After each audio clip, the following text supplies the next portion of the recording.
The crimson liquid splashed across Vincent Drake's only decent dress, shirt like blood from a cinematic wound, shocking everyone into silence as the orchestra's final note hung in the air. He froze, watching the $5,000 a plate charity gala dissolve into a tableau of horrified onlookers and one mortified tech heiress.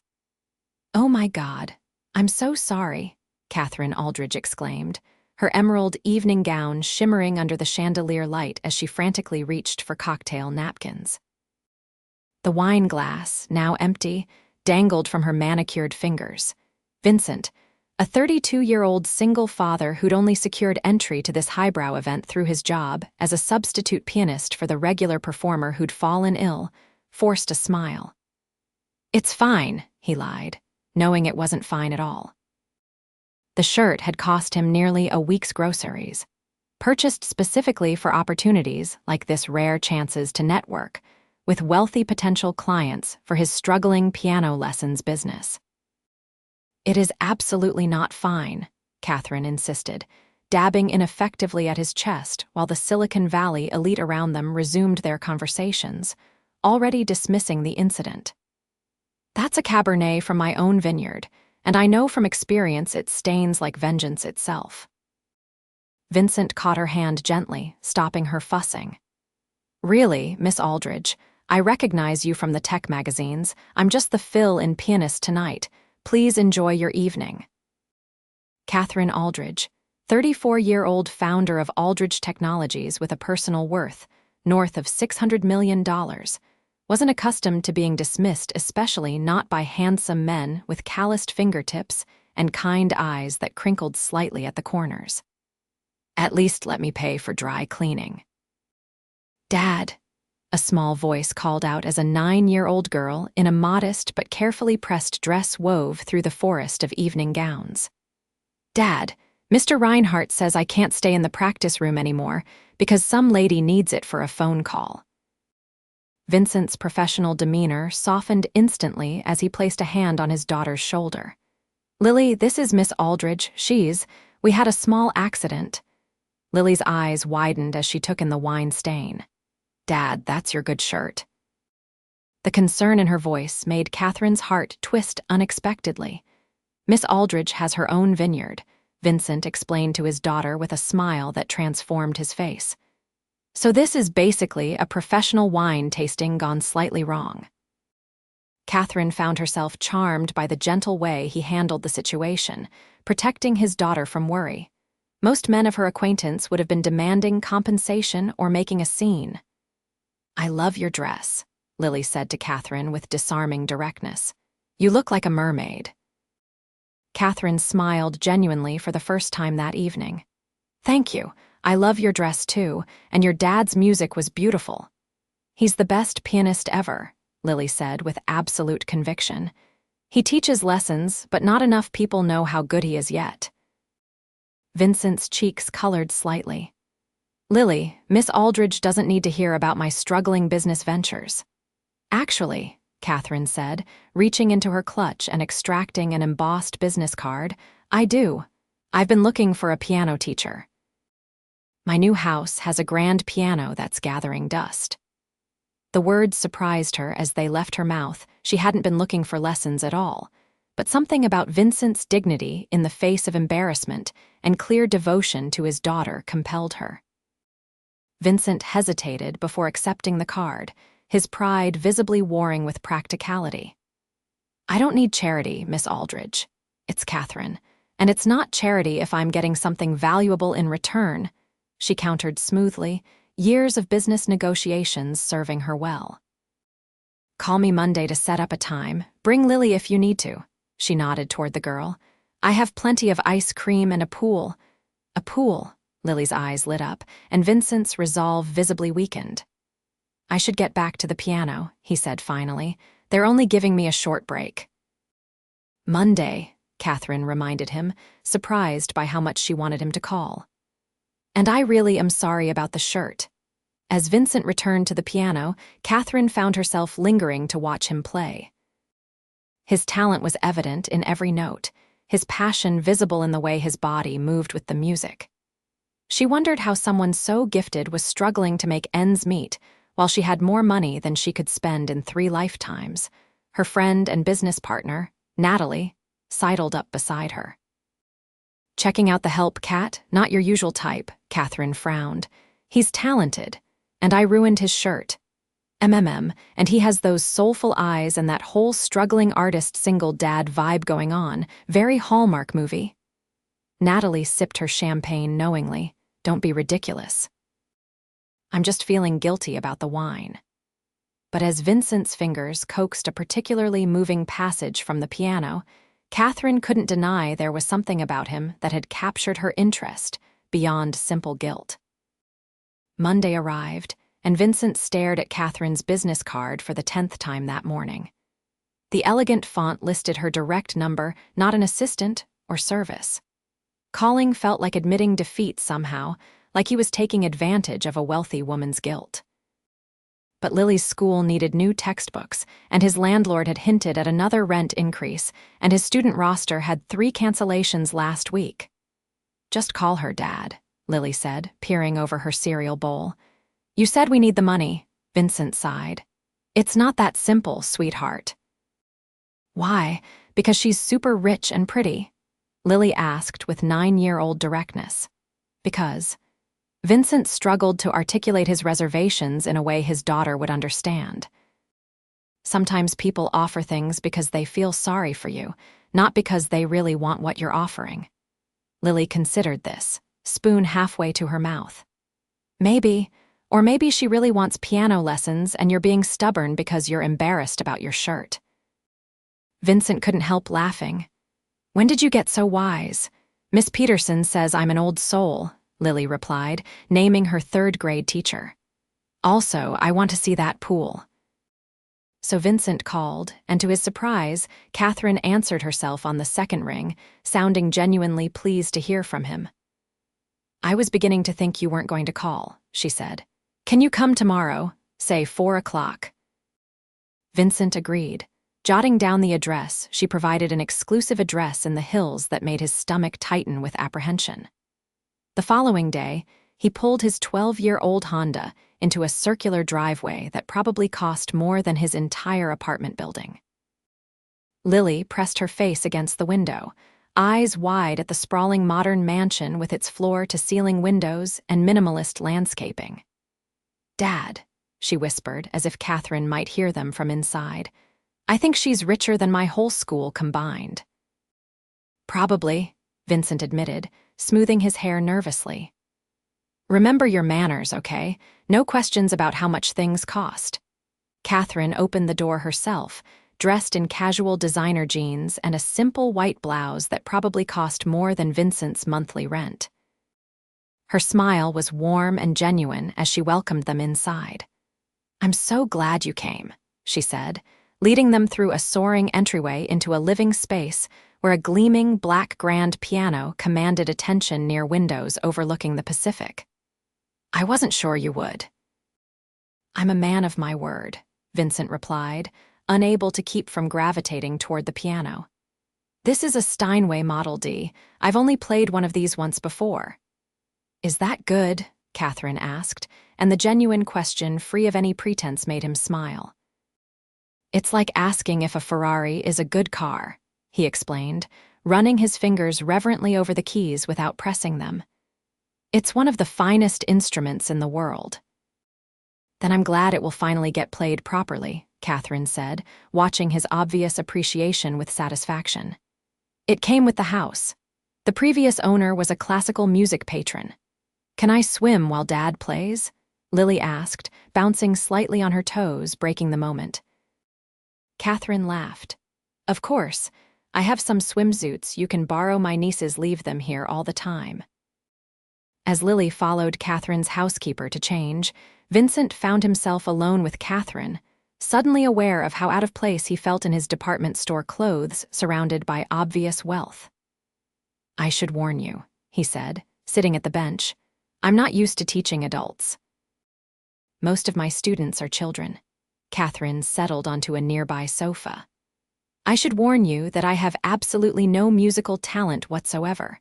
My mother forced me into lessons as a child, and I was dreadful, but I've always regretted not trying harder. Her honesty disarmed him. Everyone has musical potential. It's just a matter of finding the right approach. He began with the basics, showing her proper hand position, explaining notes and simple theory. She was attentive, focused in a way that spoke of the same determination that had likely built her business empire. When her fingers fumbled over a simple scale, she laughed at herself without embarrassment. "I told you I was hopeless." "Not hopeless," Vincent corrected gently, his teacher's instincts taking over. "Just beginning, try again." The hour passed quickly.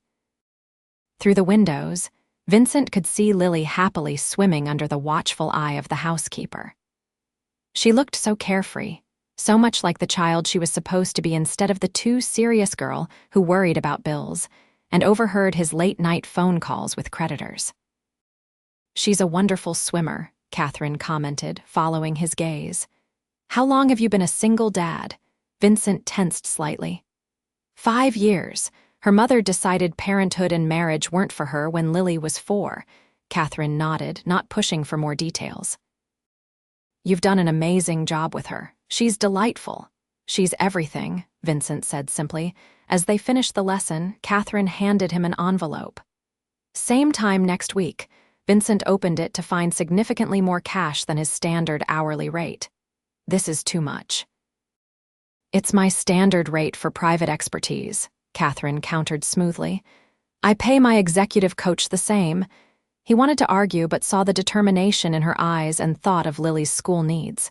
"Thank you," he said finally. "Next week, then." What began as a weekly lesson soon became twice weekly, then added a weekend session. Katherine proved to be a dedicated, if somewhat unnatural student, while Vincent found himself increasingly looking forward to their time together. She was nothing like he'd expected a tech billionaire to be. She was funny, self-deprecating, and genuinely interested in his thoughts on everything from music to literature. For her part, Katherine discovered that teaching Lily to dive and hosting impromptu pizza, making contests in her seldom-used kitchen brought her more joy than most of her business achievements. Vincent fascinated her with his unwavering principles and the gentle but firm way he approached both parenting and teaching. One evening, after Lily had fallen asleep on Katherine's plush sofa following an animated Disney movie debate, Vincent found himself sharing a glass of wine carefully on the terrace with Katherine. "Why piano?" she asked, genuinely curious. "You're brilliant enough to do anything." Vincent smiled, looking out over the twinkling city lights. "Music was always my sanctuary. My father worked construction, my mother cleaned houses. They saved for years to buy me a second-hand upright." His expression softened at the memory. "When I play, I feel connected to something larger than myself. I wanted to share that with others." "That's beautiful," Katherine said softly. "What about you?" "Tech empire before 40 isn't exactly the common career path." Katherine laughed. "I was the awkward girl who took apart computers instead of playing with dolls. I built Aldridge Technologies because I saw problems I could solve. The money was secondary." She swirled her wine thoughtfully. "But sometimes I wonder if I've missed out on the important parts of life." Vincent studied her, seeing past the designer clothes to the woman beneath. "Like what?" "Family, connections that aren't about business or advantage." She gestured toward sleeping Lily. "What you have with her, that's real success." The evening ended with a moment of tension as their hands brushed, while clearing glasses, a spark of awareness neither was quite ready to acknowledge. As spring turned to summer, Katherine found increasingly creative reasons to include Vincent and Lily in her life. Symphony tickets where she happened to have an extra seat. A boat trip where she really needed Vincent's steady presence to help navigate. A charity function where she claimed a musical consultant was absolutely essential. Vincent wasn't naive. He recognized Katherine's growing interest matched his own, but the chasm between their worlds felt unbridgeable. She lived in a sphere of private jets and corporate acquisitions. He budgeted carefully for Lily's school supplies and had finally paid off his student loans just last year. The situation came to a head when Katherine invited them to join her at her vineyard in Napa for a weekend.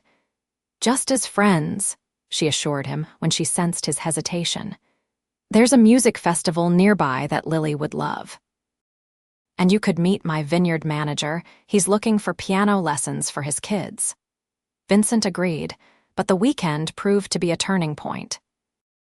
Watching Katherine laugh in the sunshine as she helped Lily collect interesting rocks near the property's stream, Vincent realized he was falling in love with her genuine warmth, her brilliant mind, her unexpected vulnerability.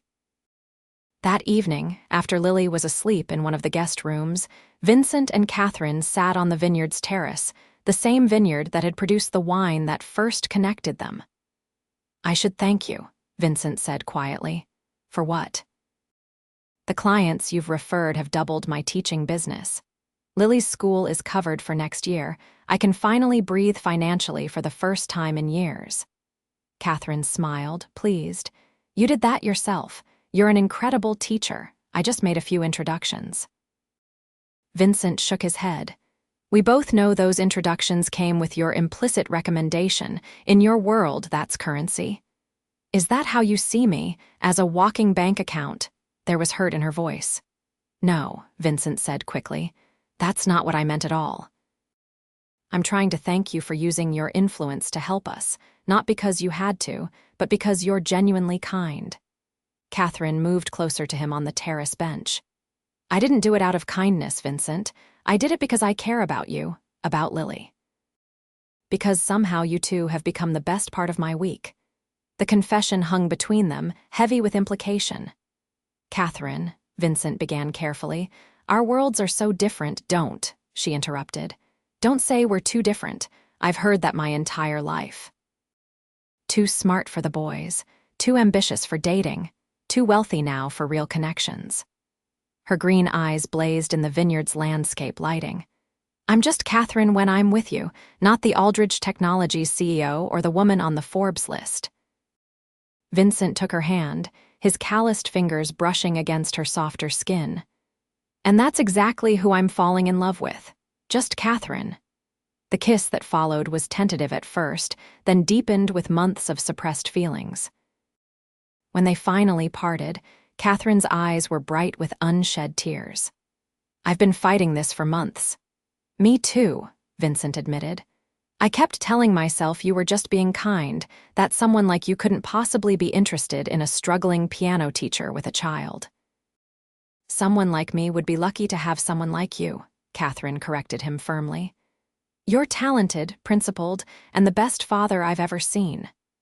That night changed everything, though they agreed to move slowly, especially around Lily. But the 9-year-old proved more perceptive than either gave her credit for. "Are you and Katherine boyfriend and girlfriend now?" she asked Vincent over breakfast the next morning, causing him to choke on his coffee. "What makes you ask that?" he hedged. Lily rolled her eyes with magnificent preteen drama. "Dad, I have eyes. You look at her like Prince Charming looks at Cinderella." Vincent set down his mug. "Would that bother you if Katherine and I were more than friends?" Lily considered the question with appropriate seriousness. "Only if you stopped letting me swim in her pool." Then, more soberly, "Does she make you happy, Dad? You smile more when she's around." Vincent's throat tightened with emotion. "She does make me happy, but you're still the most important person in my life. Always." "I know that," Lily said with absolute certainty. "And I like Katherine. She doesn't treat me like a little kid. Plus, she has good taste in ice cream." The relationship progressed cautiously but steadily over the following months.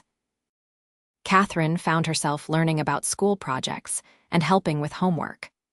Vincent discovered the complexities of dating someone whose name occasionally appeared in business news.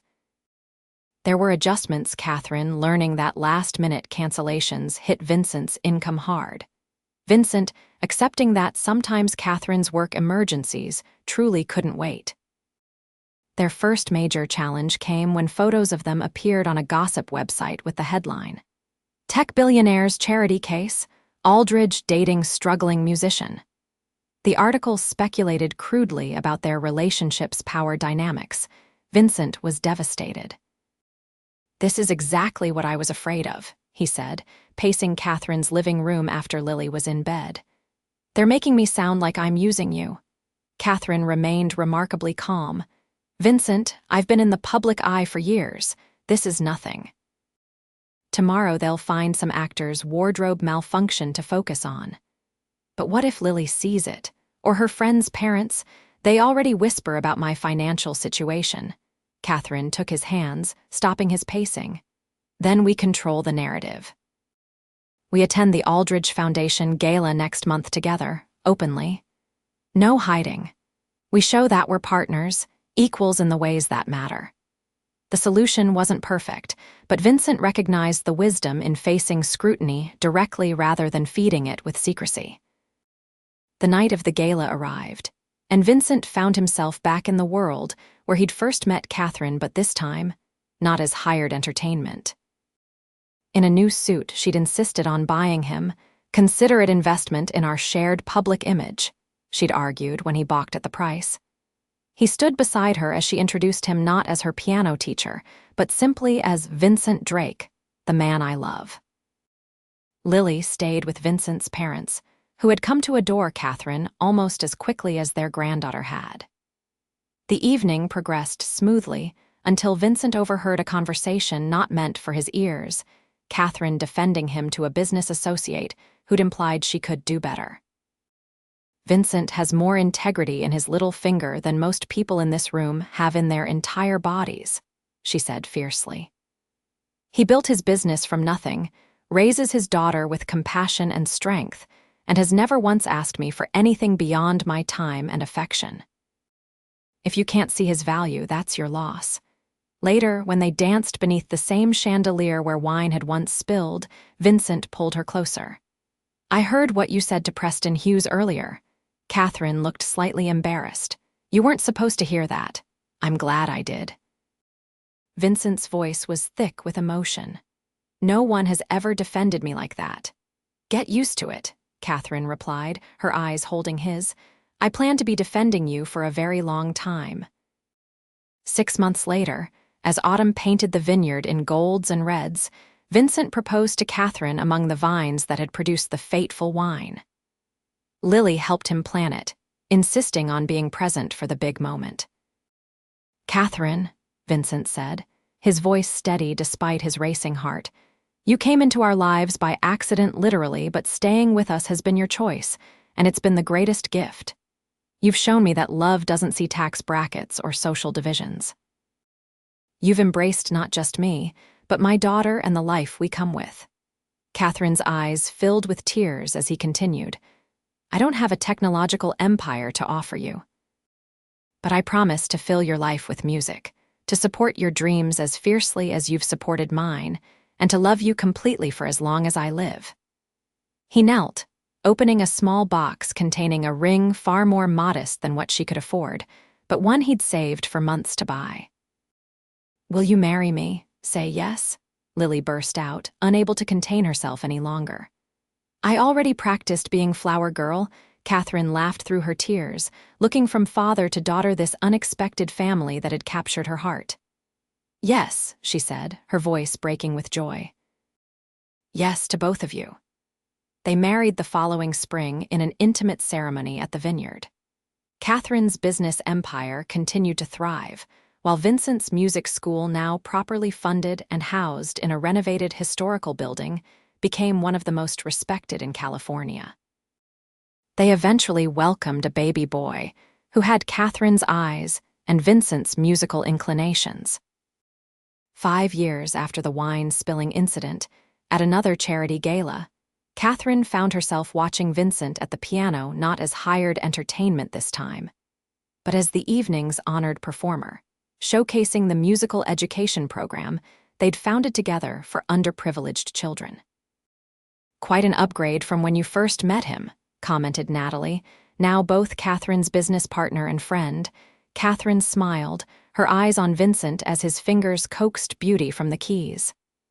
"I think you're confused," she said softly. "I'm the one who got the upgrade." I had money and success, but he taught me what true richness looks like.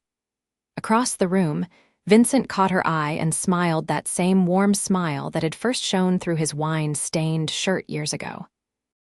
Beside her, 12-year-old Lily, growing into a remarkable young woman with both her father's talent and her stepmother's confidence, slipped her hand into Katherine's. "He's still the best pianist ever," Lily declared loyally. "But I think you're tied for best mom ever with Grandma." Katherine squeezed her hand, heart full. All her technological innovations and business triumphs paled in comparison to this, the family she'd found, when she wasn't even looking. The love that had begun with a spilled glass of wine and built into something far more valuable than any fortune she could ever amass. When Vincent joined them later, sliding an arm around Katherine's waist and dropping a kiss on Lily's head, Katherine realized that sometimes the most valuable things in life come disguised as mishaps, that love finds you in the most unexpected moments, and that the heart recognizes its match regardless of bank accounts or backgrounds. What had begun with embarrassment and a ruined shirt had blossomed into the kind of love story that couldn't be bought, only lived, one precious day at a time.